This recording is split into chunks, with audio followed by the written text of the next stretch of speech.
monde. Canap 54, Canap 54, Canap 54, Canap TV. Africa 54 est la première chaîne de télévision panafricaine, généraliste et d'information de l'Afrique vers le monde. Chaque pays africain devrait avoir un représentant œuvrant en son sein afin de permettre l'éclosion des talents, pouvant également jouer de pont avec nos pays respectifs. Bref, nous sommes panafricanistes au sens absolu du terme. Canal Africa 54, dans sa devise, la première chaîne généraliste, culturelle et d'information de l'Afrique vers le monde.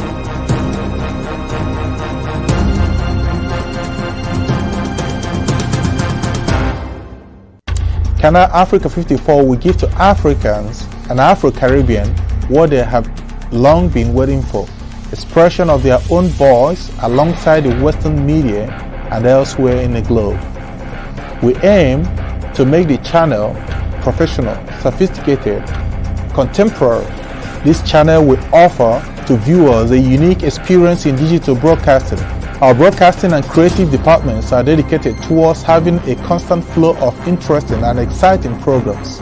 By using the most sophisticated methods of production, we aim to provide programming which is second to none, developing and enhancing the digital TV services throughout interactive mediums.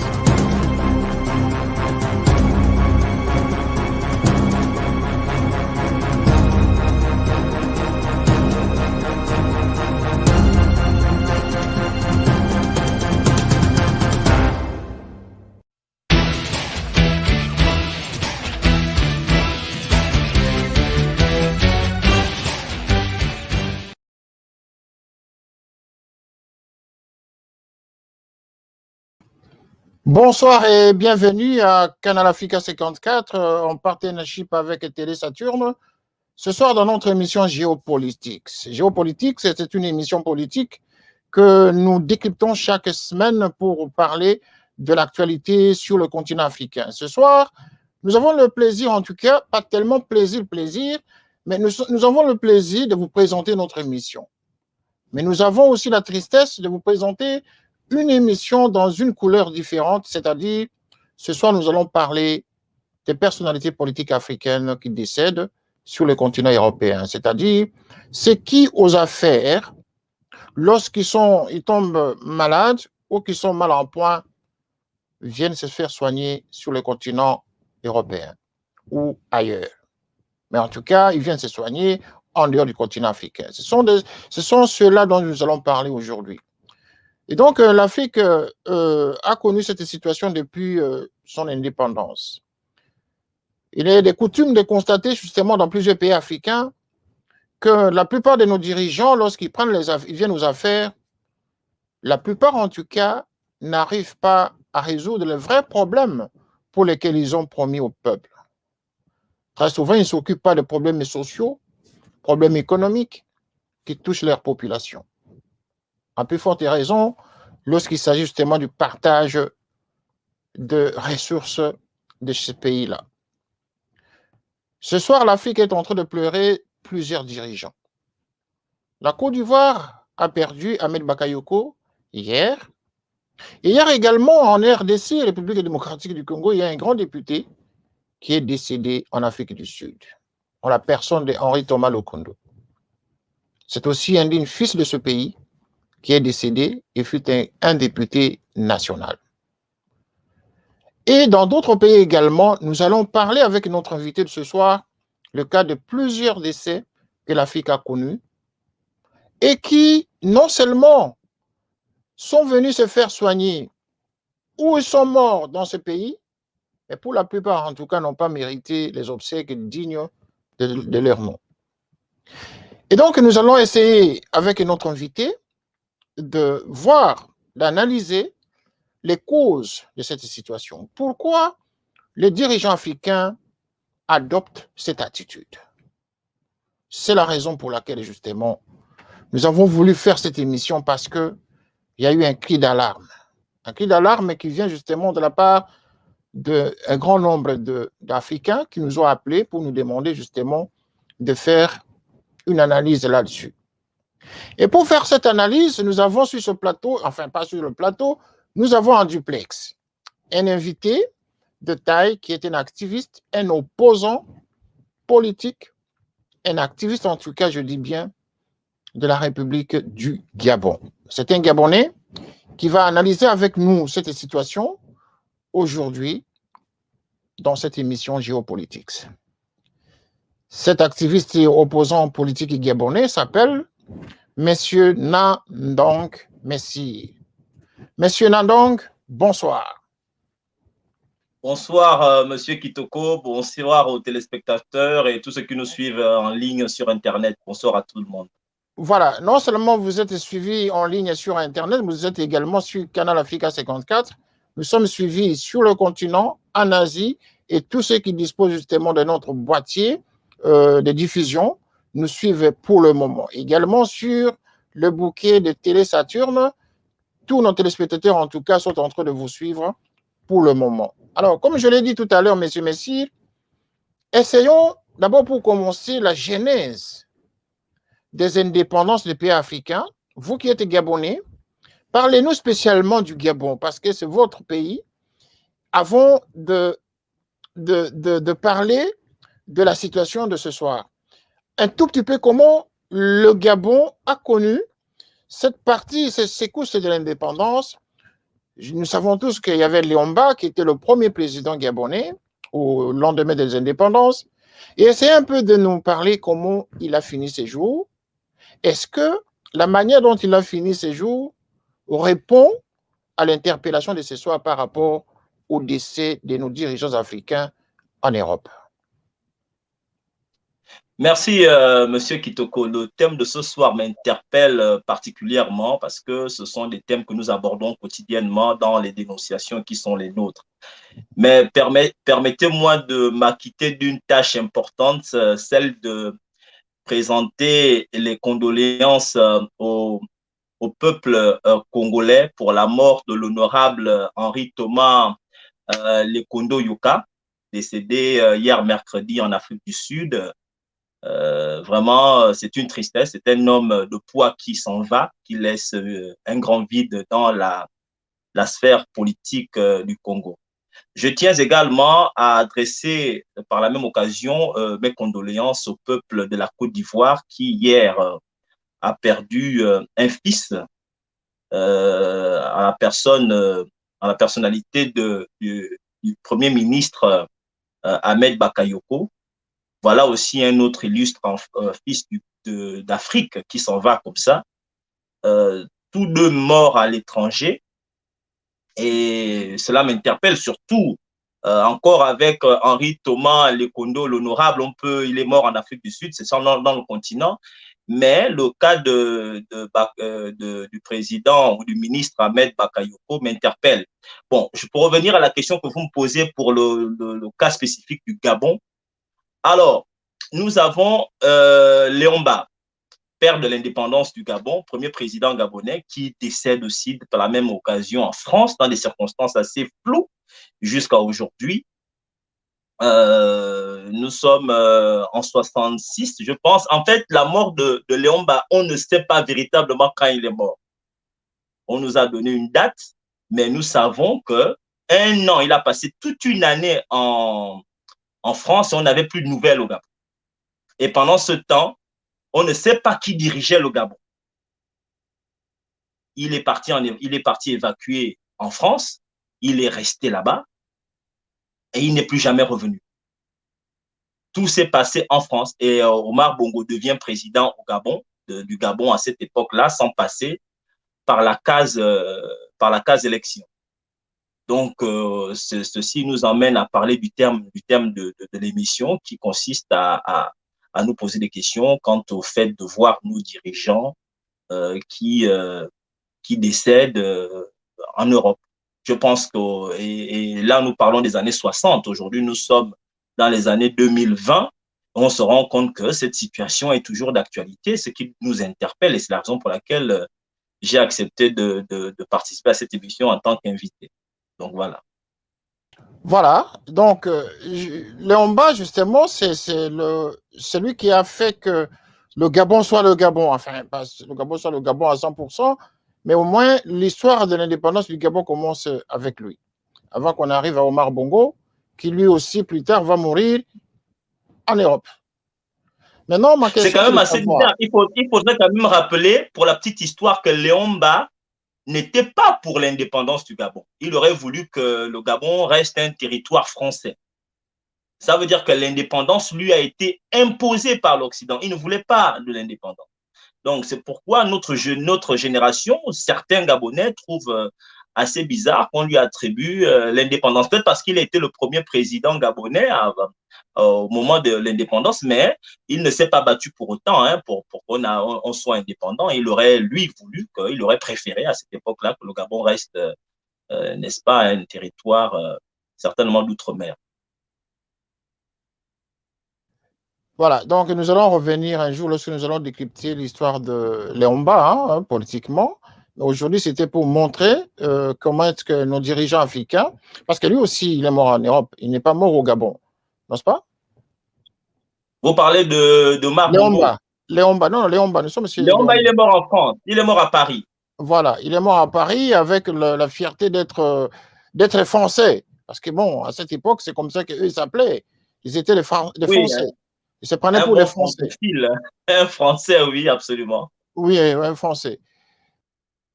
Essayons Et de ça fait voir. que Léon Ba, premier président du Gabon, il meurt en France. Après, on a Omar Bongo qui meurt aussi en Europe, dans des circonstances aussi floues, tout aussi floues que celle de Léon Ba, en fait.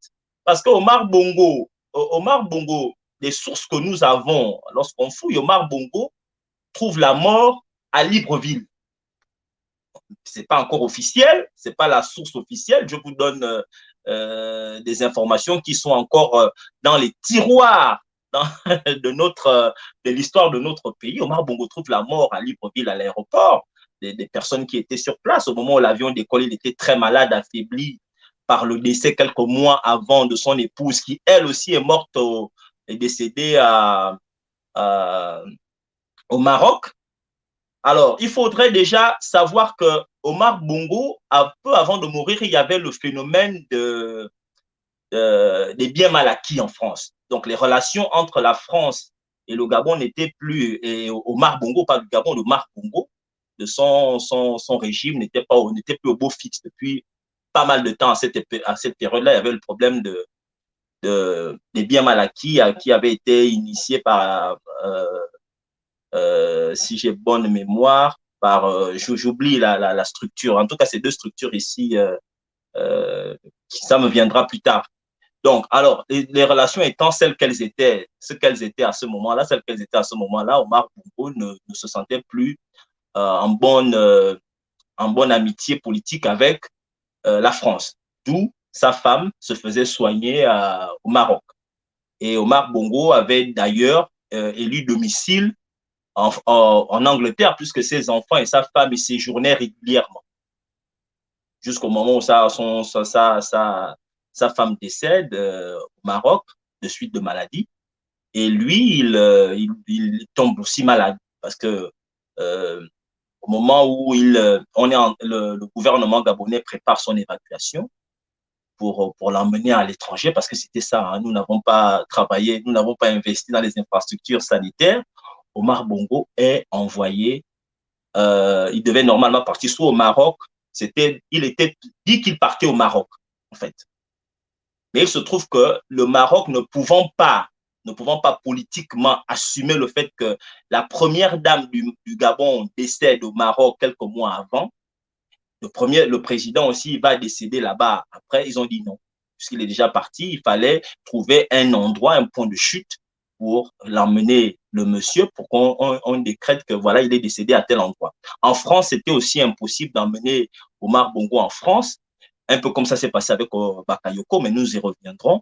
On ne pouvait pas l'amener en France parce qu'en France, le premier président gabonais était mort en France. Donc la France ne pouvait pas historiquement accepter que le premier président gabonais meure en France, le deuxième président meurt en France. Il fallait trouver un endroit neutre. C'est ce que les Européens font. Hein. Quand un chef d'État africain, dans des histoires aussi comme ça, il fallait trouver un endroit neutre. C'est pourquoi il est parti à Quiron en Espagne parce que Omar Bongo, pendant toute sa vie, n'avait jamais été soigné en Espagne. Omar Bongo se faisait soigner soit au Maroc, chez son frère Hassan II, ou il se faisait soigner en France, à l'hôpital, comment ils appellent leur hôpital, à l'hôpital américain. Bon, nous sommes surpris, nous étions surpris à ce moment-là de voir qu'il avait été transféré à Quiron en Espagne, où il a été quelques jours plus tard déclaré mort. Mais des personnes qui sont là, ce n'est pas officiel, disaient déjà qu'Omar Bongo n'était plus vivant au moment où il quittait le Gabon. Mais pour des raisons politiques, il ne fallait pas. C'est la même chose que nous avons vu avec avec le Premier ministre Bakayoko. Hein. Il ne déclare pas directement qu'il est mort. Ils attendent, ils cherchent comment faire, il faut placer ceci, il faut ajuster cela politiquement parlant. Donc voilà un peu. Mais ce n'est pas le cas d'Omar Bongo, n'est pas le seul. La dame qui a remplacé Omar Bongo après, qui a assuré la succession, Rose Rogombe, oui. Rose Francine Rogombe également, est décédée en France le 10 avril 2015.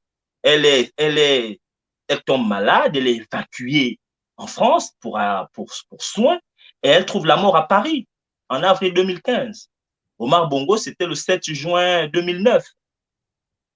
Je parle de la déclaration officielle selon le point de vue d'Omar, mais Omar Bongo, on savait qu'il était déjà parti depuis parce que nous, on entendait déjà que la rumeur pourrait qu'il était parti depuis longtemps. De la même manière avec Ahmed Bakayoko. Donc voilà un peu. Mais voilà. C'est des cas où c'est assez fréquent en Afrique, hein, surtout chez nous au Gabon. Oui, là, monsieur Nandong, là, vous avez présenté la situation de manière globale, mais j'aimerais que nous puissions maintenant rentrer dans le topo de l'émission, c'est-à-dire en structurant, en décortiquant les causes qui expliquent cela. J'aimerais qu'on voit la chose de manière différente, c'est-à-dire que quand vous parlez, par exemple, d'Omar Bongo, effectivement, il n'y a pas que le Gabon, hein, il y avait aussi un peu partout, hein, la plupart des pays africains ont connu cette situation. Nous avons aussi en RDC, il y avait eu Mobutu qui est parti mourir à l'étranger. On a connu un peu partout pareil. Mais maintenant, j'aimerais qu'on commence par le commencement, c'est-à-dire essayer d'analyser les causes qui expliquent que ces dirigeants africains qui, après avoir géré leur pays, finissent toujours à l'étranger. Comment expliquer? Quand nous regardons, prenons le cas du Gabon, parce que vous êtes Gabonais. Omar Bongo qui règne en maître dans son pays pendant des années, mais qui doit aller être déclaré mort à l'étranger. Comme vous venez de le dire tout à l'heure, qu'il était déjà mort à Libreville au décollage. Alors que les médias, officiellement, nous annonçaient à l'époque, il y a plus de 10 ans, qu'Omar Bongo était mort en Espagne. Donc, pourquoi cette logique d'évacuation vers l'étranger et se faire déclarer mort à l'étranger? Est-ce que nos dirigeants africains, est-ce que ça fonctionne très bien dans la tête? Monsieur Kitoko, il faut déjà que l'on aille d'un fait. Il y a 3 raisons pour lesquelles les personnalités politiques ou les élites de chez nous en Afrique, surtout en Afrique subsaharienne, choisissent d'aller soit se faire soigner à l'étranger ou meurent et finissent par mourir à l'étranger. Il y a 3 raisons principales. On pourrait ajouter évidemment d'autres raisons, mais en ce qui me concerne, moi, j'ai trouvé 3 raisons. La première raison, c'est le manque d'infrastructures sanitaires de pointe. Les régimes, les différents régimes qui sont au pouvoir, qui se maintiennent au pouvoir, n'investissent pas sur les infrastructures. Je parle d'infrastructures de pointe.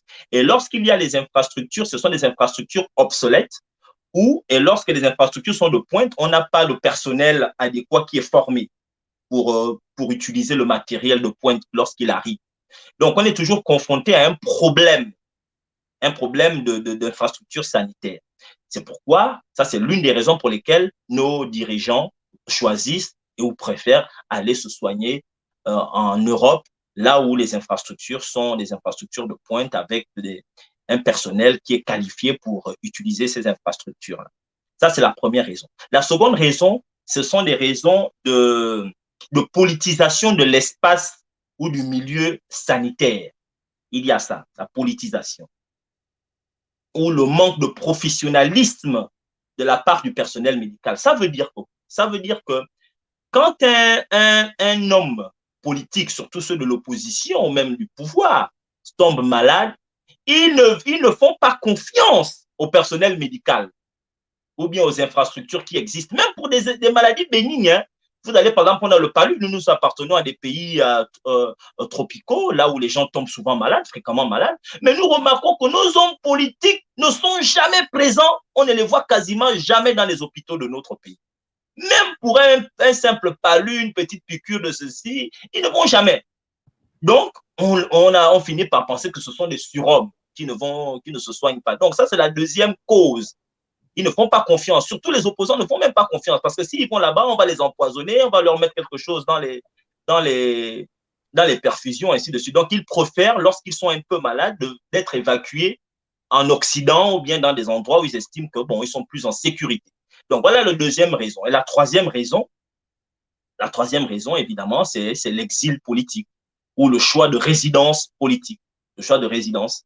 C'est le cas, par exemple, nous avons en 2020 perdu deux personnalités, deux anciens chefs d'État de notre pays, du continent, en la personne de Pascal Lissouba. Pascal Lissouba, qui est ancien président de la République du Congo, qui est décédé le 24 août 2020 en France, à Perpignan. Ce que je trouve assez triste. Voilà un homme qui a contribué dans son pays, qui aurait dû mourir dans son pays. Vous avez avant, je pense, peu de temps après lui, le 17 décembre 2020, nous avons un autre ancien président qui est mort en exil, Pierre Buyoya. Pierre Buyoya qui est mort ici à Paris, en France, du coronavirus.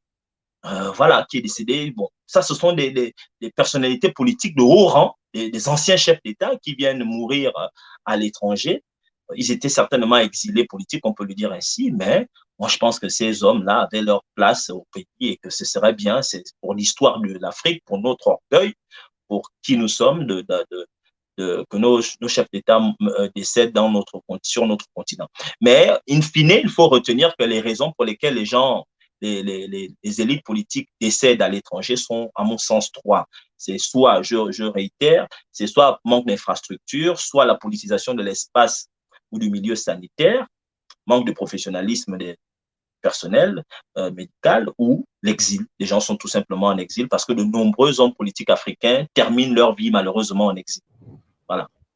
Alors maintenant, quand nous regardons le Gabon, Omar Bongo qui a régné pendant longtemps en tout cas, pourquoi est-ce que les conditions sanitaires ou les infrastructures n'ont pas été mises en place pour ce pays qui regorge beaucoup de ressources en tout cas, surtout dans le domaine pétrolier. Hein. On sait que le pétrole, c'est la ressource essentielle justement pour le Gabon.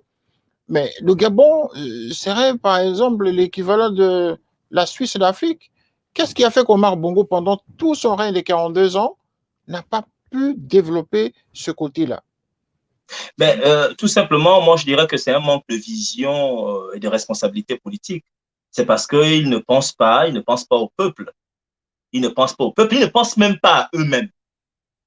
Ils ne pensent pas à eux-mêmes parce que, encore que tu peux dire que tu ne développes pas le secteur médical public, le secteur public, mais tu peux au moins développer le secteur privé et dire que, bon, moi, les Gabonais vont certainement pas avoir un endroit où se soigner gratuitement, mais il y a un grand hôpital là où moi-même je peux me soigner. C'est un peu comme quelqu'un qui ne donne pas qui ne donne pas à manger à ses enfants, mais qui lui-même ne se donne même pas à manger lui-même.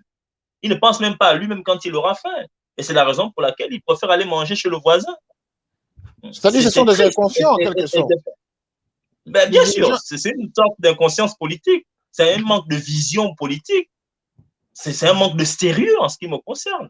Ce sont des personnes, c'est de l'irresponsabilité politique. Parce que rien ne justifie qu'avec autant d'argent, un pays avec qui regorge d'énormément de ressources. Parce que lorsqu'on me demande que qu'est-ce que votre pays produit, je veux dire qu'est-ce que nous n'avons pas comme richesse au Gabon. On a tout. Le bassin du Congo regorge de tout. Moi, je pense qu'il n'y a pas une zone aussi riche que le bassin du Congo. L'Afrique centrale, c'est la zone en termes de richesse naturelle la plus riche de toute l'Afrique. Ah, c'est pas normal que dans cette zone d'Afrique centrale, nous ayons les populations les plus pauvres. Même les pays d'Afrique de l'Ouest Les pays d'Afrique de l'Ouest ont des infrastructures meilleures que les infrastructures que nous voyons un peu partout en Afrique centrale. Et c'est une tristesse, ça n'a aucun sens. Et je peux même aller plus loin. L'Afrique centrale reste le bastion de la longévité au pouvoir, des gens qui viennent au pouvoir qui restent 40 ans, 50 ans. Et moi, je pense que c'est peut-être la raison pour laquelle ils ne s'investissent pas, parce qu'il n'y a pas l'obligation de rentabilité, l'obligation de résultat. Puisqu'ils sont installés, ils ont des régimes qui sont là, qui ne bougent pas. C'est pourquoi ils ne se sentent plus obligés d'investir, ce qui n'est pas le cas, par exemple, au Sénégal, ce qui n'est pas le cas au Ghana, en Afrique de l'Ouest, dans certains pays de l'Afrique de l'Ouest qui ont évolué de ce côté-là en termes d'infrastructure.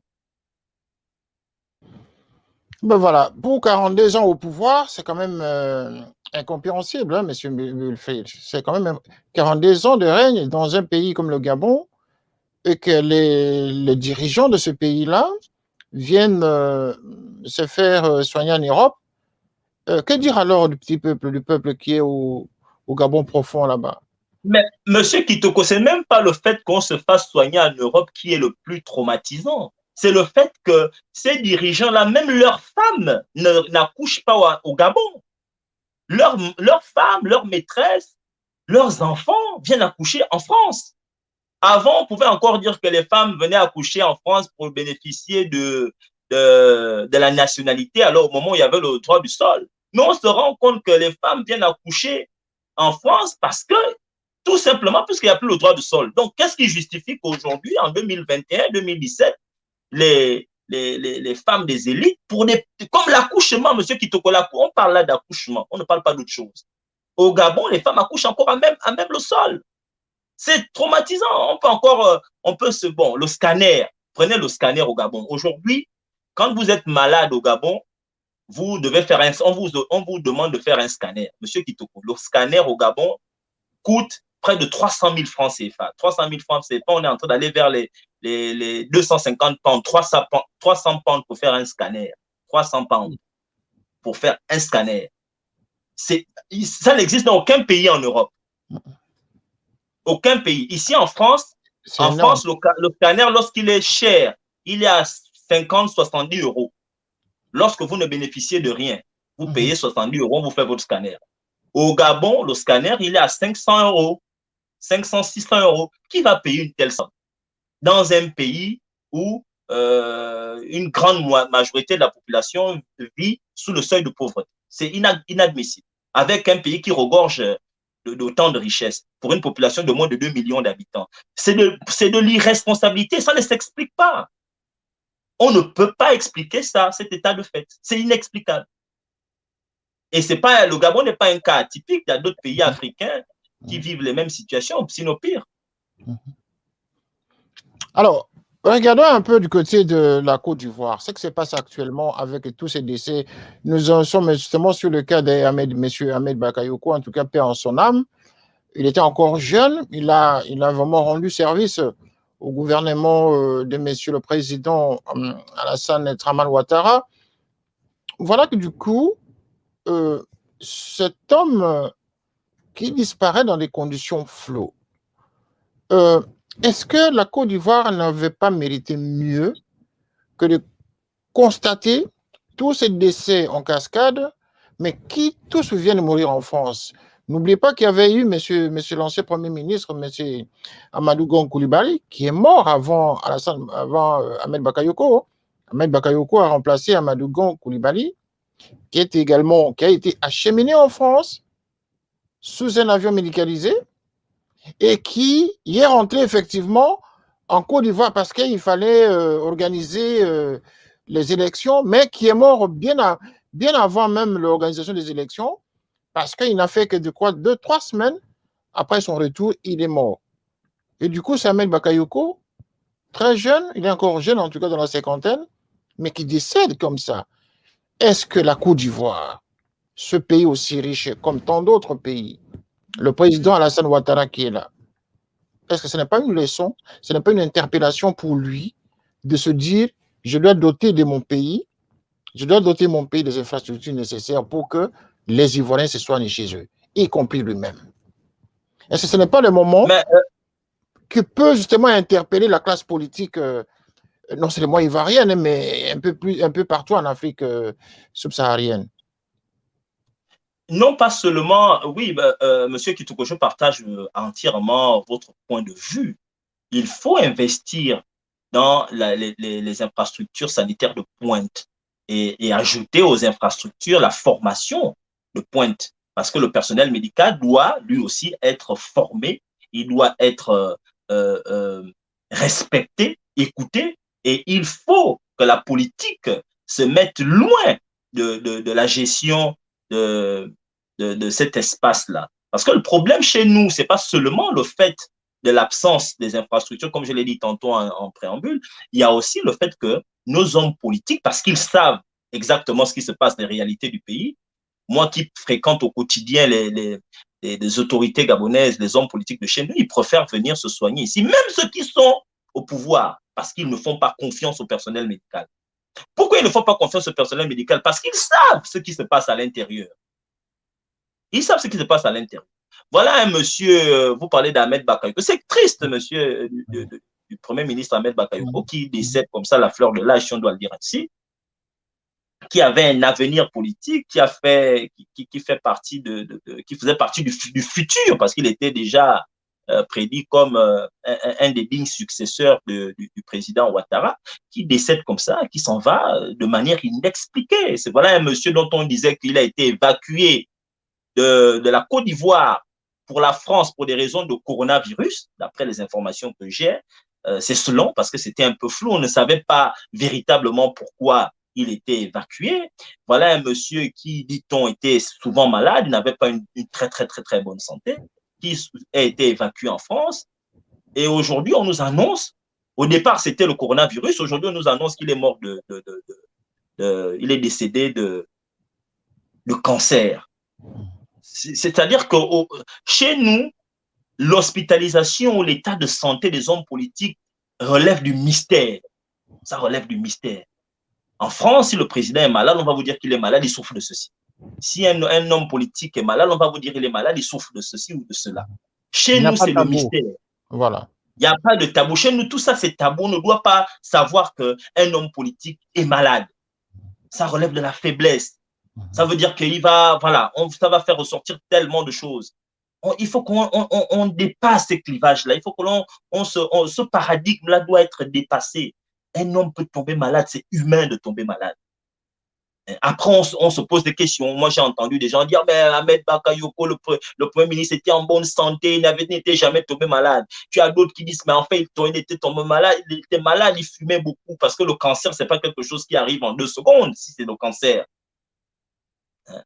C'est-à-dire qu'on ne comprend pas à quel moment il est tombé malade. Ce sont un ministre, moi je sais pour ce que j'ai comme expérience en Afrique, les ministres subissent, souvent ils ont un personnel médical qui les accompagne. Quand on est Premier ministre dans un pays, on ne passe pas 1 mois ou 2 mois sans aller à l'hôpital pour essayer d'avoir, on est doté d'un médecin personnel qui vous check. Et puis, quand on est Premier ministre, on vient souvent en France regarder un peu son état de santé quand on atteint un certain niveau de responsabilité dans nos pays africains. Mais comment est-ce que la mort du Premier ministre Ahmed Bakayoko semble être quelque chose comme si tout le monde était surpris? C'est quand même bizarre pour un pays. Ça ne fait pas responsable du point de vue du pouvoir ivoirien. Moi, en ce qui me concerne en tant qu'Africain, panafricain, je le dis, ça ne fait pas responsable. Ça ne fait pas responsable. Soit c'est le coronavirus, là je peux le comprendre, c'est une maladie, une pandémie qui foudroie et ça va vite. Si c'est le cancer, c'est pas normal que les Ivoiriens n'aient pas été informés au préalable que ce monsieur avait le cancer, il était souffrant, il était malade. Donc, M. Gon Coulibaly, par contre, les gens savaient qu'il était malade. Mais encore, monsieur René Kitoko, je vous dis que c'est une tristesse que des autorités comme ça viennent déverser énormément de sous en se soignant en France, parce que Dieu seul sait combien cela coûte à l'État, à nos différents États. Je ne dis pas seulement la Côte d'Ivoire, même le Gabon. Combien est-ce que ça coûte de devoir évacuer des personnalités politiques, les emmener en France pour dépenser de l'argent alors qu'il aurait été tout simplement souhaitable et judicieux de construire des hôpitaux sur place en Côte d'Ivoire ou au Gabon ou dans d'autres pays. Pourquoi ne pas construire des hôpitaux? Ce serait, l'État va gagner plus d'argent en le faisant. Moi, j'ai vu des gens partir quand Kadhafi avait développé le système sanitaire de la Libye. J'ai vu, il y a des gens qui partaient des pays européens. Les Européens partaient des pays européens pour aller se soigner en Libye. Il y a des gens qui partent aujourd'hui des pays européens pour aller se soigner en Afrique du Sud parce que ce sont des pays qui ont investi dans leur système sanitaire. Je pense que nos pays d'Afrique noire devraient le faire. Mais actuellement, parce que vous avez parlé même du coronavirus, vous savez que la plupart des décès, on leur colle actuellement le coronavirus, hein, parce que même les Congolais de la République démocratique du Congo, lorsque ils ont parlé du cas de M. Thomas Lokondo en janvier, je crois, ils ont parlé du coronavirus en même temps. Voilà. Donc actuellement, c'est quand on tombe malade, quand on est évacué justement vers un pays étranger, coronavirus. Il y a plusieurs cas comme ça en RDC. Il y avait eu le problème de coronavirus.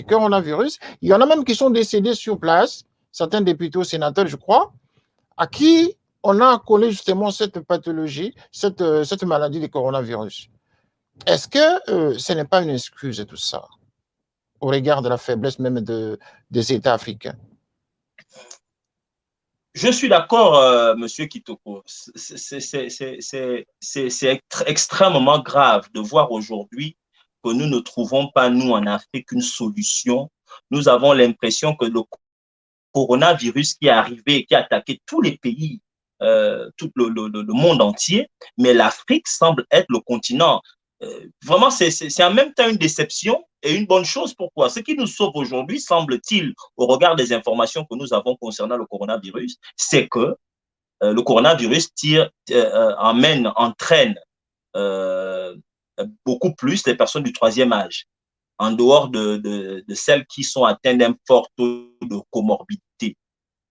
Mais qu'à cela ne tienne, on a l'impression que cette pandémie est en train de mettre à nu l'incompétence de nos dirigeants africains dans la gestion non pas seulement de cette pathologie-là, mais dans les infrastructures qui ne sont pas à la hauteur, qui ne sont plus à la hauteur. On a l'impression, aujourd'hui, nous avons de nombreux, même monsieur Rawlings, qui est décédé il n'y a pas longtemps, l'ancien président ghanéen, on dit qu'il est mort du coronavirus. C'est-à-dire que ça devient soit une excuse, soit c'est avéré, auquel cas, l'Afrique ne semble pas apporter des solutions dans le monde, dans le concert des nations. Qu'est-ce que nous, on apporte? Aujourd'hui, on parle d'un vaccin qui va venir d'ailleurs. Mais qu'est-ce que nous, on apporte? Il y a un pays à Madagascar, il y a un pays africain qui a fait des propositions qui ont été balayées par les pouvoirs, les forces internationales qui ont vu en cela que c'est une honte que le remède du coronavirus vienne de l'Afrique. Bon, aujourd'hui, qu'est-ce que les autres pays africains sont en train de mettre en place pour pallier au coronavirus? On ne ressent pas l'Union africaine. Qu'est-ce que l'Union africaine décide? On a l'impression que tous les pays africains sont, les dirigeants, les différents régimes sont là assis, les gens attendent que les instructions viennent de l'Occident. Mais qu'est-ce que nous avons la forêt du Congo, nous avons le bassin du Congo qui est là. Il y a à l'intérieur des ressources que nous pouvons trouver. La pharmacopée africaine, quel est son apport dans ce qui se passe? Ce sont des questions que nous nous posons.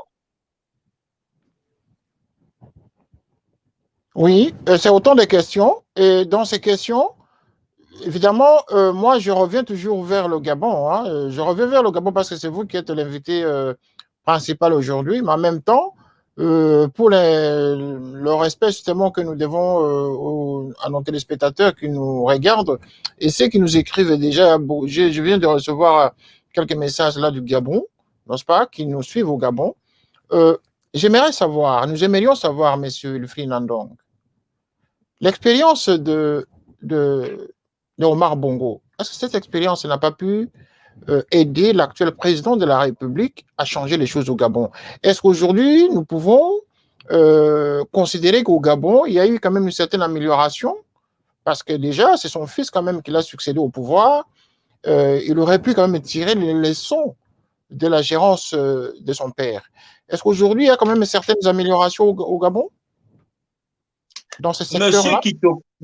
Monsieur Kitoko, je vais être honnête avec vous. Moi, j'ai été dans le PDG, le parti au pouvoir au Gabon, pendant plus de 10 ans.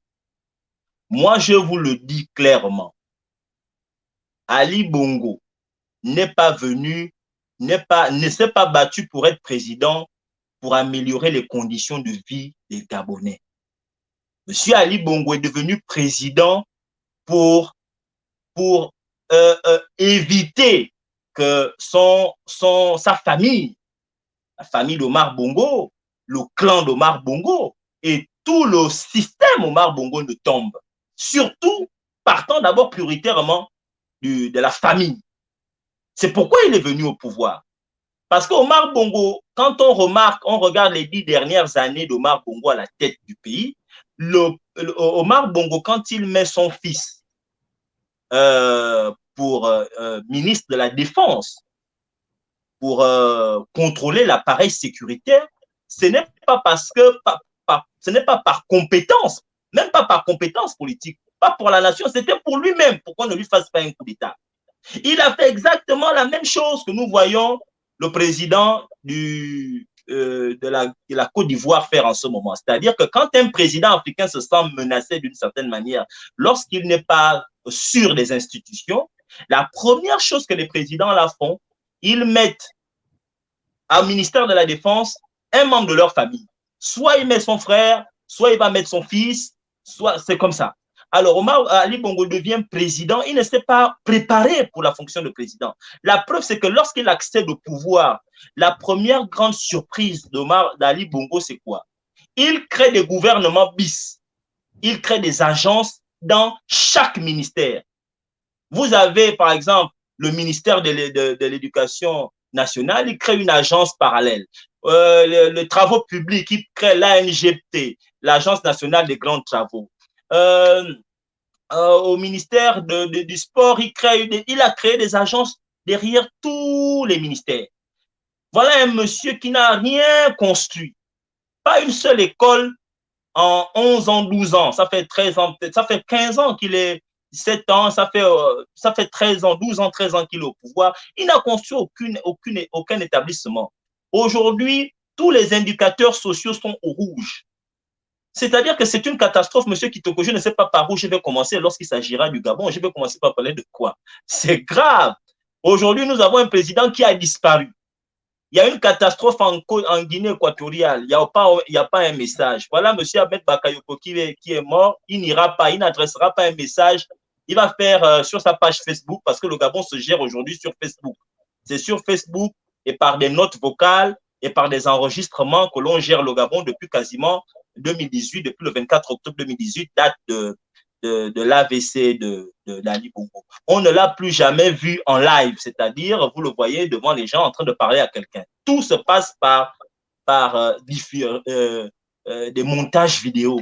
Voilà ce que l'Afrique devient. C'est une honte pour l'Afrique.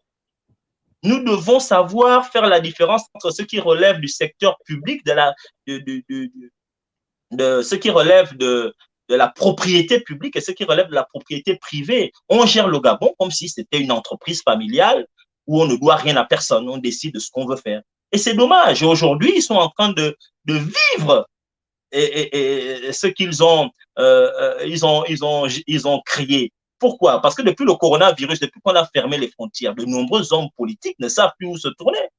Nous avons aujourd'hui des Gabonais qui choisissent d'aller, depuis qu'on a tout fermé, leurs enfants ne peuvent plus venir au Gabon, plutôt en France. On les envoie maintenant en Afrique du Sud.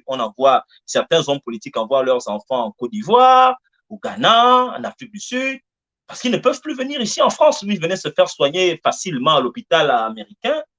Ils ont des résidences secondaires maintenant dans d'autres pays grâce au coronavirus. Avant, c'était la France. Maintenant, ils envoient les enfants un peu ailleurs au Sénégal. C'est bien pour l'économie africaine.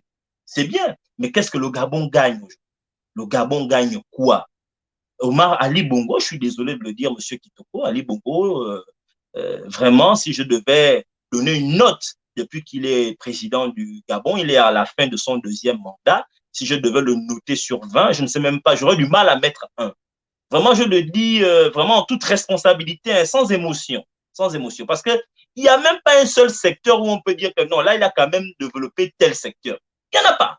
Il n'y a même pas un seul secteur où on va dire que bon, il a quand même développé tel secteur. Et c'est grave.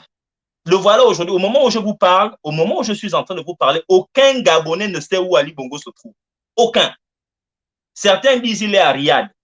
Il est en Arabie Saoudite. D'autres disent qu'il a été évacué d'autres disent qu'il est à Londres. On ne sait pas de manière véritable là où il se trouve. Les Gabonais le cherchent. C'est pour vous dire que c'est dommage qu'un président de la République, son peuple, ne sait pas là où il est. Et combien ça coûte à l'État, ça c'est une autre paire de manches. Voilà la tristesse de l'Afrique. Effectivement, c'est ça la tristesse. Mais maintenant, pour ne pas nous attarder sur le cas du Gabon, il était question justement que nous discutions sur la situation relative à tous ces décès que l'on constate malheureusement de nos dirigeants africains en Europe. Lorsque vous voyez que Ahmed Bakayoko, parce qu'il s'agit de lui, Ahmed Bakayoko qui décède, bon, évidemment, il a été acheminé par un avion médicalisé depuis la Côte d'Ivoire jusqu'en France.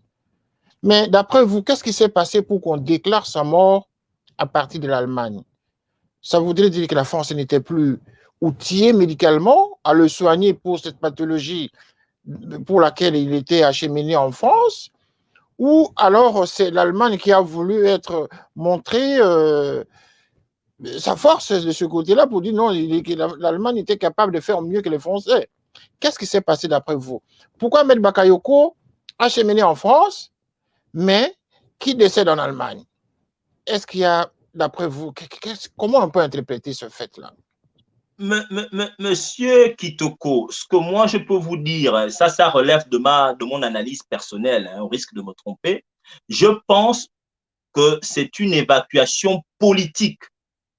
Ce n'était pas une évacuation sanitaire. Parce que lorsqu'on regarde le niveau sanitaire entre la France et l'Allemagne, il n'y a pas de différence. Il n'y a rien qui justifie que le Premier ministre Ahmed Bakayoko ait été transporté, médicalement parlant, de la France vers l'Allemagne. Rien. Moi, ce que je sais, vivant en Occident, lorsque quelqu'un est malade ici en France et qu'on a besoin d'un expert, ce n'est pas le malade qu'on déplace. On fait appel à l'expert vers l'infrastructure parce qu'ils ont les mêmes infrastructures de pointe.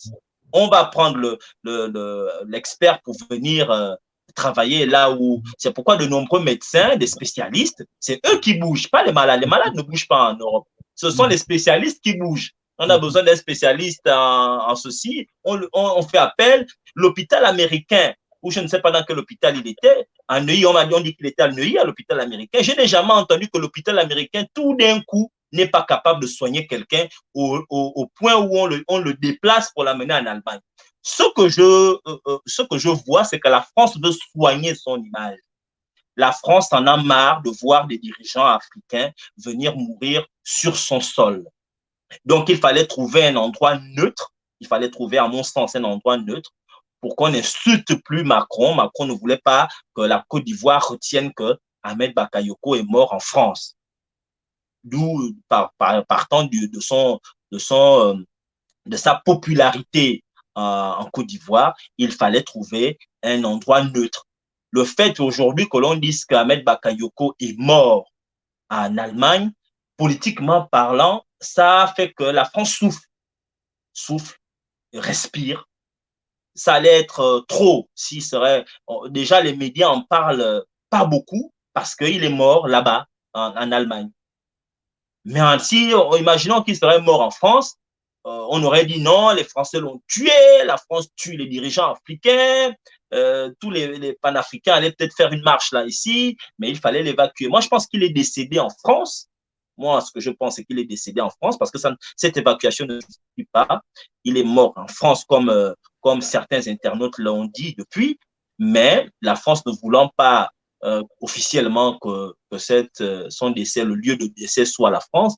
Ils ont travaillé avec le gouvernement certainement allemand, les autorités de l'Allemagne, pour dire que non, vaut mieux qu'ils viennent là-bas, on va rester ça, on va mettre le corps quelque part pendant quelques jours et après on dira que bon, il est décédé à cet endroit-là. Moi, je pense que c'est ce qui s'est passé. Je n'ai pas la preuve de ce que je dis, mais connaissant un peu la politique, parce que c'est pas un cas atypique, hein, avec Omar Bongo, on a vu la même chose. Hein.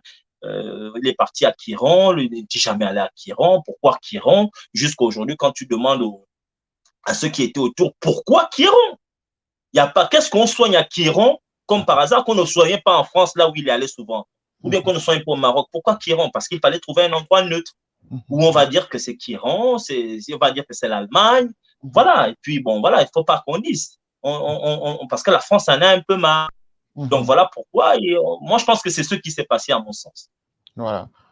Voilà, donc avant de terminer cette émission, il nous reste 10 minutes. Nous allons demander justement à tous ceux qui nous écrivent, à tous ceux qui veulent intervenir, de donner leur point de vue, pendant que M. Wilfried Nandon, qui est notre invité principal de cette émission, nous allons prendre un petit break de quelques secondes et nous allons revenir justement pour continuer cette émission. Nous venons d'afficher le numéro de téléphone auquel vous pouvez appeler pour intervenir. Donc, si vous voulez intervenir, on va vous donner juste 2 minutes d'intervention pour donner votre commentaire sur cette question liée au décès de nos dirigeants africains sur le continent européen. Donner les causes, qu'est-ce qui explique cette situation-là? Est-ce que l'Afrique n'est pas capable justement de se doter des infrastructures nécessaires? Et comme l'Afrique ne le fait pas, est-ce qu'il s'agit ici d'un problème lié à l'inconscience de nos dirigeants? Nous allons revenir dans 10 secondes. Merci beaucoup. À tout à l'heure.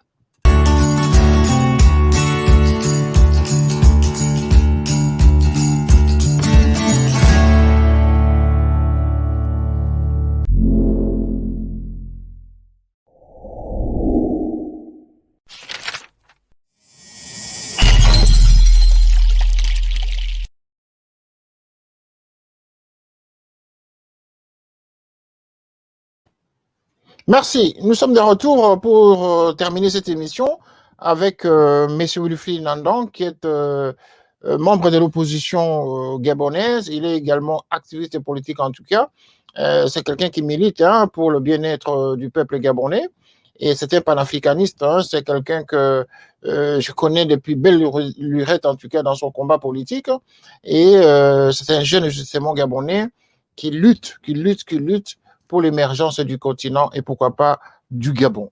Voilà, Monsieur Wilfried, nous avons 10 minutes qui nous séparent justement de la fin de cette émission.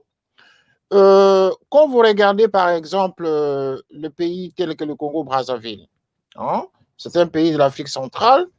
Bon, évidemment, là, on n'a pas encore connu, enfin, on connaît aussi des dirigeants, enfin, on connaît certains membres du gouvernement, du président, le président de la République, en tout cas.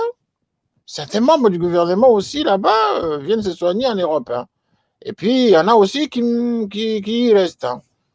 Quel est votre commentaire? Est-ce que le président actuel devrait se servir de la leçon des autres? Quelle est votre interprétation de la situation au Congo-Brazzaville? Quoique le président continue toujours à résister. Bon, Congo-Brazzaville, ce que je puis dire, regarde ce que j'ai observé. Je pense qu'il y a une élection en cours, une élection présidentielle en cours avec Denis Sassou Nguesso, le président Denis Sassou Nguesso qui est en tournée présidentielle en ce moment. J'ai pu le constater. Je pense qu'il y a un leader historique qui est toujours en prison, c'est Mokoko, je pense. Le général Mokoko. Le général Mokoko qui est en prison. Bon, moi, ce que je peux dire au peuple frère du Congo-Brazzaville, puisque nous partageons la même frontière, une grande partie du territoire gabonais est partagée avec le Congo-Brazzaville et nous avons des langues communes comme Pounou, comme les Chira, le Nzebi, ce sont des langues qui sont parlées au Congo, même le Fang, il y a même les Fang au Congo, le peuple est Kang. Donc nous sommes parlement frères, nous partageons énormément de choses, nous partageons le bassin du Congo ensemble. Et il y a une communauté de destin. nous avons une histoire commune qui nous lie avec ce peuple frère. C'est pourquoi je suis assez de près ce qui se passe au Congo. Moi, ce que je veux dire, c'est que le président Sassou Nguesso est en train de partir. Je ne sais pas comment les élections vont se passer là-bas. Je souhaite que ça se passe bien. J'ai ce peuple dans mes prières, mais il faut que la génération qui viendra après se prépare à l'après Sassou Nguesso, parce que c'est un papa qui est en train de partir. Quelle que soit l'issue des élections, hein, qu'il reste ou bien qu'il perd les élections, il est en train de partir. Maintenant, la gestion du coronavirus, j'ai pu remarquer que les mesures barrières ne sont pas respectées en ce moment. Les gens se baladent sans masque au passage du cortège du président. J'ai vu des foules, la distanciation sociale ne sont pas respectées. Bon, il faut dire que nos présidents je ne sais pas si c'est un échec, hein, comment la sensibilisation avec le peuple n'y croit pas, je ne sais pas, il y a peut-être un problème qui se passe là-bas, c'est le même problème d'ailleurs que nous remarquons au Gabon. Les populations ne font plus confiance aux dirigeants actuels. Il y a une cassure, malgré le fait qu'il y ait du monde, il y a quand même une cassure. Bon, il faut investir, puisque c'est le thème de notre émission, il faut investir dans les infrastructures sanitaires. Il faut énormément mettre de l'argent parce que les frontières, nous remarquons dans le monde que les frontières sont en train de se fermer. Et le coronavirus nous a appris, là je m'adresse aux hommes politiques du Congo-Brazzaville, le coronavirus nous a appris qu'il faut véritablement, chaque pays doit se doter d'infrastructures de pointe capables de résoudre problèmes, des problèmes sanitaires du pays, de chaque pays, d'encadrer et de pouvoir doter les pays de toutes les infrastructures pour pallier à tout type de problèmes sanitaires, au lieu de penser tout le temps qu'il faut évacuer les gens, il faut qu'on envoie quelqu'un à l'étranger. Il faut véritablement investir. Je pense qu'il est temps de prendre conscience. Et le coronavirus, c'est le point positif que cette pandémie-là a sur nous, c'est qu'elle nous pousse à prendre conscience de ce fait-là. Alors, j'ai des questions à relever hein, sur ce que vous venez de dire tout à l'heure. D'une part pour le Gabon et de l'autre part pour le Congo-Brazzaville. D'une part pour le Gabon, je voulais dire, quand vous venez de faire votre autopsie sur la gouvernance de Ali Bongo Ondimba, mais je me souviens, hein, juste tout au début de sa campagne, hein, lorsqu'il prendra le pouvoir en 2009, n'est-ce pas? Ali Bongo Ondimba avait parlé du Gabon émergent, lorsqu'il avait parlé du Gabon vert, du Gabon industriel, du Gabon, tous ces projets du début. Vous voulez me dire qu'il n'a réalisé aucun projet? Parce que tout à l'heure, vous avez dit que s'il fallait le coter, en tout cas, c'est à peine que vous allez lui donner la marque de 1 point. C'est quand même très grave, ça, parce que nous nous en souvenons toujours hein, de sa campagne de 2009. Monsieur Kitoko. Et pour le Congo-Brazzaville, si vous pouvez nous confirmer, qu'est-ce que vous sous-entendez par le président, quelle que soit l'issue des élections, il est tenté de partir, alors que messieurs, c'est ça encore fort. Qu'est-ce que vous sous-entendez? Je vais vous répondre avec peu de mots. Concernant Ali Bongo, monsieur Kitoko, vous savez, lorsqu'un homme se présente pour une élection présidentielle à son peuple, il doit présenter à son peuple un projet de société. Monsieur Kitoko, un projet de société, c'est s'asseoir derrière un ordinateur. On peut vous écrire le meilleur projet de société. Quand vous regardez, vous prenez le projet de société qu'Ali Bongo a présenté en 2009, mais il est parfait. Il est parfait en théorie. Mais vous savez, c'est comme quand vous voulez construire une maison, on vous donne un plan, vous avez un plan. Mais le plan, ce n'est pas la maison. Il faut maintenant aller prendre les briques, faire ramasser les briques, faire les briques et les poser, se doter d'un personnel, des hommes politiques. Ali Bongo n'avait pas d'hommes politiques autour de lui. Voilà un monsieur qui a grandi seul dans son coin. Et quand il ne fréquentait pas de gens. Quand il est devenu président, il n'avait pas une équipe. C'est pourquoi il s'est doté de plusieurs étrangers comme les Akombesi, le monsieur Liban Suleiman, et tous les autres qui ont géré le Gabon et qui sont partis. Qui sont partis. Aujourd'hui, où est M. Aklombesi? Il est parti. Où est M. Liban Suleiman? Il est parti. Voilà des personnes qui étaient proches d'Ali Bongo, l'un directeur de cabinet, l'autre était son chef de cabinet. Les deux ne sont plus au Gabon depuis longtemps, ils sont partis. Monsieur Ali Bongo, je vous le dis, je défie n'importe quel, je le dis vraiment en toute humilité, hein, vous me prenez n'importe quel pédégiste, monsieur Kitoko, vous m'invitez ici, vous amenez un pédégiste, il va me dire qu'est-ce qu'Ali Bongo a réalisé au Gabon. Je suis prêt. On va le faire sans émotion. Avec les actes, il va me dire ce qu'on a réalisé, ce qui a été réalisé au Gabon. Il n'y a rien. Donc, c'était juste théorique. Théoriquement, il avait un bon projet, mais sur la pratique, il n'y a rien eu. Maintenant, pour parler du président Denis Sassou Nguesso, ce que je veux dire à ce peuple frère du Congo-Brazzaville, c'est que monsieur Denis Sassou Nguesso, il est vieux. Il est vieux, il faut dire les mots. Je le dis avec tout le respect, il est vieux. C'est quelqu'un, il ne lui reste plus 10 ans de politique. La biologie va devoir avoir raison. Je ne dis pas qu'il va mourir, hein, il peut être fatigué. Il y a des tonnes de choses qui pourraient arriver. Il faut que le peuple du Congo-Brazzaville se prépare à la suite. Donc, à l'après Denis Sassou Nguesso. Il faut véritablement se préparer à cela pour que le pays continue d'évoluer, pour que le pays évolue. Parce que si le peuple, souvent nous on pense que nos présidents sont invincibles parce qu'on ne les voit jamais malades. Puisqu'ils viennent se soigner en Europe, ils se soignent en Europe, ils vont vous dire que je m'en vais en mission alors qu'ils viennent faire un check-up. Ils viennent prendre les médicaments en France, ils viennent prendre les médicaments aux États-Unis. Ils ne veulent pas que les populations locales les voient malades. On ne le voit jamais malade. Il ne va jamais mettre son pied dans un hôpital comme M. Boris Johnson. A affirmé qu'il avait le coronavirus et on l'a vu se soigner dans un hôpital. Il a même été interné. Le premier ministre britannique a été interné en Angleterre devant tout le monde. Chez nous, si un président africain fait ça, on va dire qu'il est faible, il peut mourir à tout moment. Donc, ils vont se soigner en cachette et ils reviennent. Donc, on a beau le voir comme ça, c'est un monsieur qui a un certain âge et il faut s'attendre à ce qu'il ne soit plus là, que ce soit par le biais des élections ou par le biais de la biologie. Et pour quel héritage? Quel héritage? Ça, c'est une question qu'il faudra poser au peuple du Congo-Brazzaville. C'est à eux de se préparer pour cet héritage-là. Le Congo-Brazzaville a ceci de bien, c'est qu'il y a d'énormes richesses. Quel que soit le niveau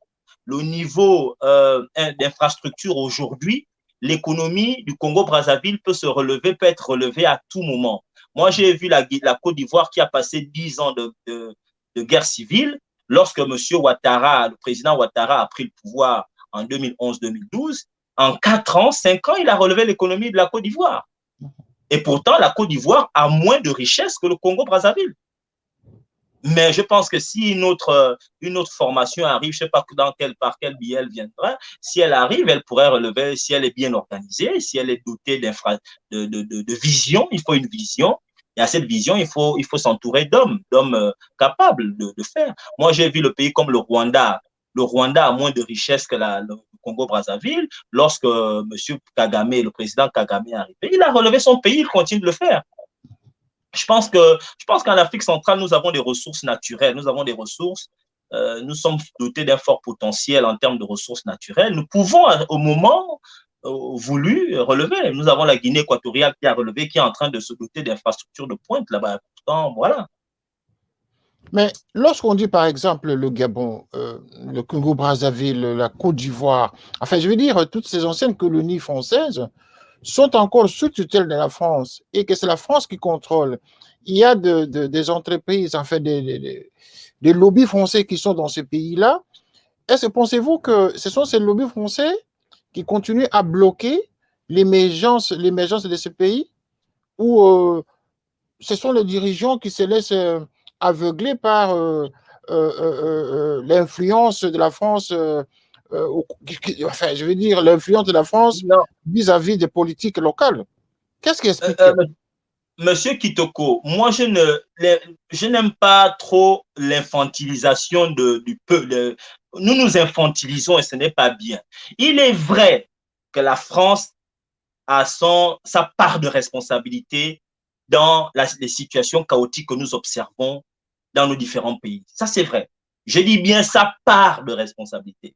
Elle ne peut pas assumer, elle n'a pas toute la responsabilité. Nous aussi, nous avons notre part de responsabilité.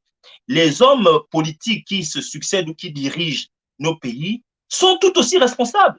Qu'est-ce qui justifie qu'un député qu'on nomme, qui a de l'argent, ne développe pas son village lorsqu'il est élu et lorsqu'on lui donne des moyens? Qu'est-ce qui justifie que un monsieur, je vais vous prendre l'exemple je vais vous prendre l'exemple du Congo-Brazzaville. J'ai regardé dans les réseaux sociaux il n'y a pas longtemps un monsieur qu'on appelle Yves Castano qui a été, il a bénéficié je pense qu'il a été nommé directeur général, je pense, de la communication au Congo-Brazzaville. Ce monsieur est arrivé dans un j'ai vu ça, hein, c'est sur les réseaux sociaux, c'est sur YouTube. J'ai vu un bâtiment dans lequel il est rentré qui était en état un état de délabrement avancé et qu'il a réfectionné et qu'il a remis à un état acceptable. Ce monsieur n'est pas ministre. Mais est-ce qu'il a eu besoin de demander à la France de faire? Je veux dire qu'il y a des choses que nous-mêmes aussi, nous devrions faire. Il y a des choses il y a des possibilités qui relèvent de notre économie est partagée avec la France. C'est vrai que la France gère un certain nombre de choses. Il y a des lobbies, il y a des opérateurs économiques français qui s'installent chez nous, mais il y a aussi des opérateurs économiques africains. Qu'est-ce qu'ils font? Regardez un peu, qu'est-ce qui empêche le peuple congolais de dépenser leur argent dans les entreprises qui sont dirigées par des Congolais? On devrait le faire. La Chine le fait. Si vous êtes français, vous allez ouvrir un commerce en Chine, les Chinois ne viendront pas dépenser chez vous. Le Chinois est formé pour dépenser son argent dans l'entreprise qui appartient à un Chinois. Pourquoi les Africains ne dépensent pas leur argent dans les entreprises qui appartiennent aux Africains? Ou les Congolais ne dépenseraient pas leur argent dans des entreprises qui appartiennent à des Congolais? C'est une façon de dire aux Français que nous, on ne veut plus. Mais lorsqu'on va mettre Auchan, si Carrefour arrive au Congo, tout le monde va aller acheter à Carrefour. Tous les Congolais vont aller acheter à Carrefour parce que ça fait plus beau. Parce que dans notre paradigme n'est pas changé. Si on met tout de suite là, McDonald's arrive au Congo-Brazzaville, tout le monde va aller acheter la nourriture, la viande à McDonald's. Ils ne vont plus acheter les coupés que le Congolais fait au quartier. Tout le monde va vouloir aller à McDonald's parce que ça fait beaucoup plus beau. Voilà les problèmes, c'est à ce niveau-là aussi. Voilà notre part de responsabilité. Si l'opérateur économique se rend compte que les locaux, les consommateurs ne viennent pas acheter chez lui, mais il va partir. Il va se dire que ce peuple-là, le français, il achète, il va au restaurant français, il va manger au restaurant français. L'Africain ou bien le Congolais, est-ce qu'aujourd'hui le Congolais est formé pour consommer quand il veut manger dehors, aller consommer la nourriture chez un restaurateur qui est congolais? Parce que c'est ça le problème. Voilà pourquoi je parle de la responsabilité. Il y a des responsabilités. La France a sa part, le colon a sa part, mais nous aussi, nous avons quelque chose, un travail que nous devons faire à l'intérieur de nous-mêmes. Donc voilà un peu. Alors, qu'est-ce que vous diriez ce soir, avant de terminer cette émission, qu'est-ce que vous diriez ce soir si on vous donnait l'occasion de rencontrer, par exemple, le président Ali Bongo Ondimba? Qu'est-ce que vous lui diriez ce soir au regard de la discussion, l'échange que nous faisons ce soir, je veux dire la thématique de cette émission? Qu'est-ce que vous pourriez lui dire si vous avez la chance de le rencontrer? Je dirais au président Ali Bongo qu'il faut qu'il parte. Il est malade. Il faut que dans la vie, il faut qu'un homme accepte il faut savoir se retirer. Il y a un homme français qui disait qu'il faut quitter les affaires avant que les affaires ne vous quittent. Et au regard de la situation actuelle du Gabon, sachant qu'il n'est plus à même de répondre aux obligations liées à la fonction qu'il occupe, il faut qu'il accepte de partir. Il faut qu'il accepte de partir pour montrer qu'il aime les Gabonais. Il faut qu'il accepte de partir. Il faut qu'il dise que non, écoutez, je suis malade, je ne peux plus assumer les fonctions, rentrer, organiser une conférence, une réconciliation nationale, une rencontre nationale pour travailler sur la suite du Gabon, là où le Gabon veut partir. C'est tout ce que les Gabonais veulent.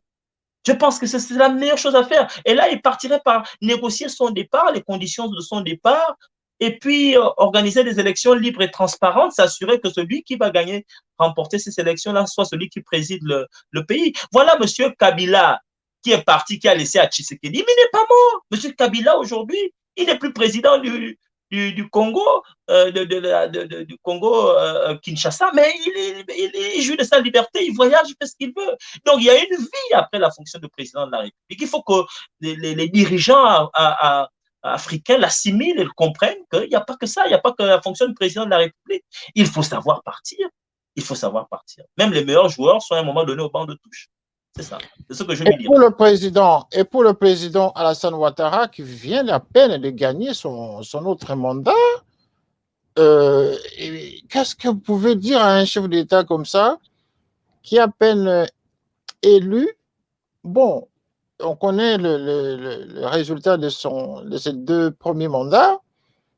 Probablement, il va se rattraper cette fois-ci. Qu'est-ce que vous en dites? Moi, je pense que bon, je ne veux pas parler trop pour le peuple ivoirien parce que la situation en Côte d'Ivoire est assez complexe en ce moment. Voilà un pays qui vit un deuil. Je pense que je lui demanderai d'écouter les Ivoiriens et d'aimer les Ivoiriens. Je ne dis pas qu'il n'aime pas les Ivoiriens, je lui demanderai justement simplement d'écouter le peuple ivoirien, d'être sensible aux aspirations du peuple ivoirien parce que bon, il vient de vivre une élection présidentielle assez compliquée, assez difficile. Aujourd'hui, il s'est maintenu, Dieu seul sait comment. Nous avons tous vu l'élection présidentielle, comment elle s'est déroulée, mais aujourd'hui, alors qu'il est avec la réalité qui est celle de la Côte d'Ivoire actuellement, je lui demanderai d'écouter le peuple ivoirien, de faire ce qui est bien pour le peuple ivoirien. Voilà. Et pour terminer, nous avons parlé du Congo-Brazzaville. Il y a la campagne là-bas, la campagne présidentielle. Vous avez dit tout à l'heure que, bon, quelle que soit l'issue de ces élections, il faut que le peuple congolais se prépare à la presse Sassou Nguesso. Quand vous parlez de la presse Sassou Nguesso, comment vous comprenez ça? Parce que Sassou Nguesso, c'est en quelque sorte le pater. C'est lui qui équilibre encore la sécurité, l'équilibre du pays, l'unité de ce pays, la paix dans ce pays. Dire dans un média, la presse Sassou, est-ce que vous pensez que les Congolais comprendraient ça de bonne oreille? Monsieur Kitoko, vous voyez, au Gabon, les gens ont l'habitude de dire que je vais d'abord parler du Gabon avant de revenir, d'atterrir sur ce que vous venez me poser comme question. Les gens disaient qu'Omar Bongo était le garant de la paix. Il a développé la paix, il a garanti la paix. Mais je voulais dire qu'avant qu'Omar Bongo n'arrive au président de la République, le Gabon n'était pas en guerre. On est garant de la paix lorsqu'on arrive dans un pays que l'on trouve en guerre, et puis on met les gens bien, et puis on garde les gens, 2 personnes qui veulent se battre, tu leur dis non, ta présence contribue à garder la paix. Voilà ce qu'on appelle garder la paix. C'est la même chose que je pourrais dire au Congo Brazzaville. Avant que le président Sassou n'arrive, est-ce que le Congo était en guerre? Est-ce que Sassou Nguesso, le président Sassou arrivé, il a trouvé un pays où tout le monde se battait et puis maintenant il garantit la paix? Cette histoire-là de dire que c'est tel président qui garantit la paix, c'est une rhétorique politique que moi je n'aime pas trop, hein, je le dis vraiment en toute humilité. Par contre, ce que je veux dire, lorsque je dis au peuple frère du Congo-Brazzaville de se préparer, c'est de leur dire que nous, au Gabon, nous avons vécu ça. Quand Omar Bongo est mort, ce que nous avons remarqué, c'est que la classe politique ne s'était pas préparée pour que le meilleur succède à Omar Bongo. Ils ne se sont pas préparés parce que tout le monde avait peur de se montrer ou bien de se préparer d'une manière ou d'une autre. Regardez la Côte d'Ivoire. Lorsque Houphouët-Boigny est malade, nous sommes en 94-95, il y a d'abord son successeur, c'était d'abord Bédié, mais Gbagbo était en train de se préparer. Et au moment opportun, Gbagbo a pris le pouvoir, le pays a connu une certaine avancée. Ce que je veux dire au peuple du Congo-Brazzaville, c'est que Monsieur Denis Sassou Nguesso, quel que soit comment on l'aime, il n'est pas éternel. Il va partir d'une manière ou d'une autre. Soit soit de manière politique, soit de manière biologique, il va partir. Et ce départ-là n'est plus loin. Il n'est plus loin. Quel que soit, je répète, quelle que soit l'issue des élections, que ce soit lui qui passe ou quelqu'un d'autre, il n'est plus ce passage-là, le témoin là n'est plus dans pour longtemps. Il faudrait que le peuple du Congo-Brazzaville se prépare à ce moment-là qui va arriver presque incessamment. Il faudrait vraiment se préparer. Sinon, voilà. Parce que nous, on l'a vécu. Quand vous dites ça, nous espérons que les choses ne vont pas se passer de manière dramatique au Congo-Brazzaville. Le président Sassou est en campagne justement pour briguer son énième mandat. Bon, on ne sait pas, hein, on ne sait pas, seul celui qui contrôle l'univers connaît le secret, mais pour le moment, nous lui souhaitons quand même bonne chance de continuer sa route pour son choix, c'est-à-dire de continuer à diriger. Non, mais quand je dis, je ne suis pas en train de dire, monsieur Kitoko, attention, je ne suis pas en train de dire, monsieur Kitoko. Oui, allez-y, allez-y, nous vous écoutons. Allô, vous m'entendez? Oui, bien sûr, vous êtes là, nous vous écoutons. Monsieur Kitoko, je disais que je ne suis pas en train de dire que que le président Sassou Nguesso va mourir, hein, c'est pas ce que je dis. Je suis en train de dire qu'il peut arriver que la maladie ou le fait, je ne sais pas, nous avons Ali Bongo qui a eu un AVC, nous avons Bongo qui est tombé d'abord malade, qui n'arrivait plus à gérer le pays. Léon a été malade pendant des années avant de partir. Mais ce que je veux dire, c'est qu'aujourd'hui, la charge qu'impose la fonction de président de la République requiert quand même un état de santé considérable. Et le président Sassou Nguesso est au 3e âge, avancé. On ne peut pas, il n'est pas éternel. Il n'est pas éternel. Donc, c'est ce que je veux dire en fait. Que même s'il gagne les élections qui vont arriver et qu'il se maintienne au pouvoir, il ne va plus rester là. Il ne lui reste plus 10 ans de règne ou 20 ans. C'est pas possible. C'est pas un surhomme. C'est pas un surhomme, mais nous avons à côté du Congo-Brazzaville, en tout cas, au Cameroun, il y a Paul Biya qui continue à résister. Hein. Et pourtant, tous les Camerounais ne lui donnaient pas le mandat qu'il a actuellement. Il est là, il résiste. Tout est possible. Oui, mais c'est un cas atypique. Monsieur Kitoko, c'est un cas atypique. Il y a les Paul Biya, il n'y en a pas beaucoup. Je souhaite au président Denis Sassou Nguesso longue vie, mais je suis au regret de dire que les Paul Biya, il n'y en a pas beaucoup. Il vaut mieux se préparer à ça que de penser qu'il sera éternel. La question, elle est très sensible, hein, nous savons très bien, mais bon, dans cette émission, nous étions en train justement de décortiquer les cas de ces différents pays qui ont attiré notre attention sur la situation des décès que connaissent ces différents pays, en tout cas les décès des dirigeants politiques de ces pays qui viennent de décéder en Europe. Et aujourd'hui, le constat est fait que les infrastructures, justement, n'ont pas été mises en place. Probablement, nos dirigeants africains n'ont pas été responsables.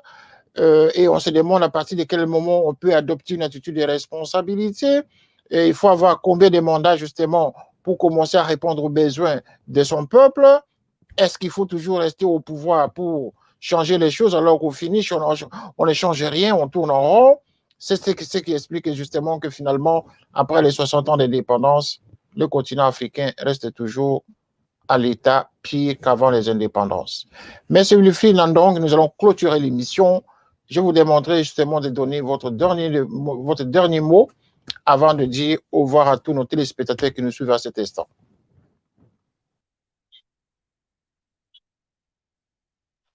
Ben, Monsieur Kitoko, vraiment, c'est fut un plaisir d'échanger avec vous sur la thématique, cette thématique.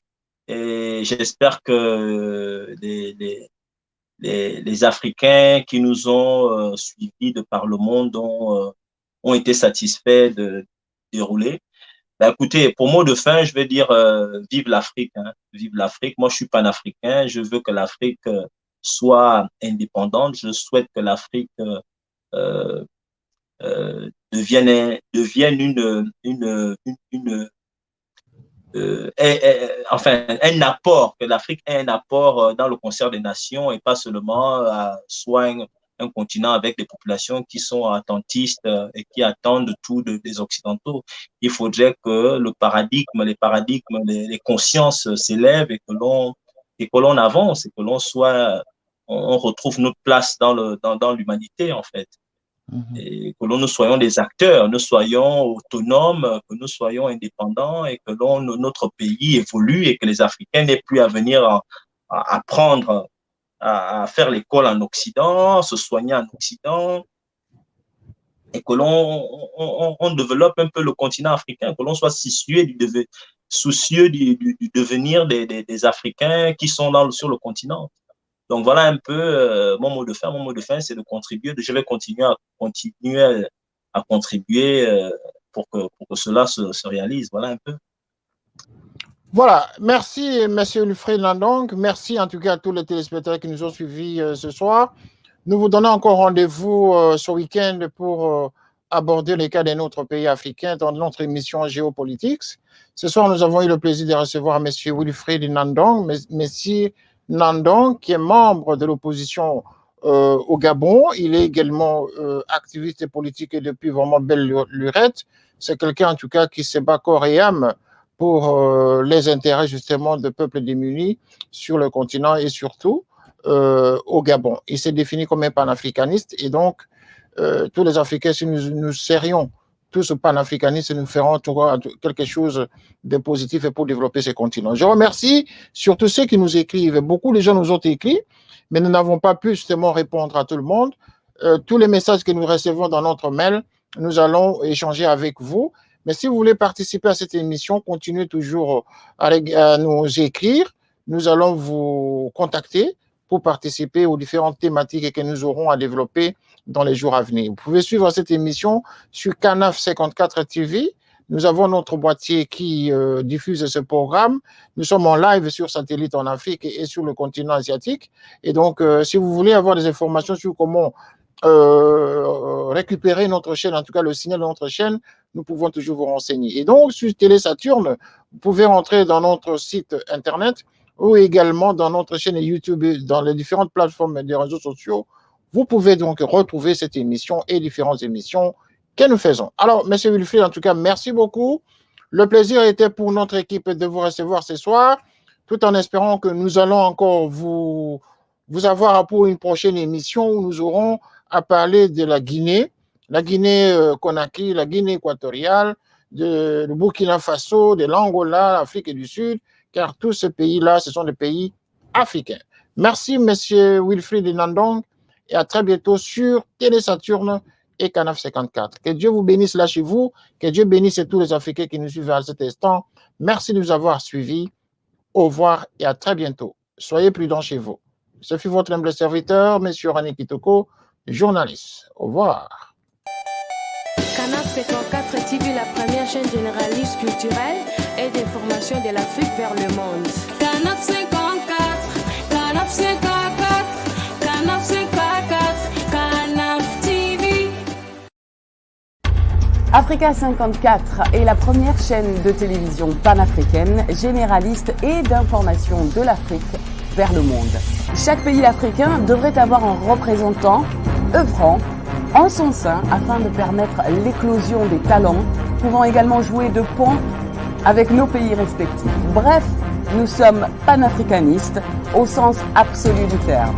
Canal Africa 54, dans sa devise, la première chaîne généraliste culturelle et d'information de l'Afrique vers le monde.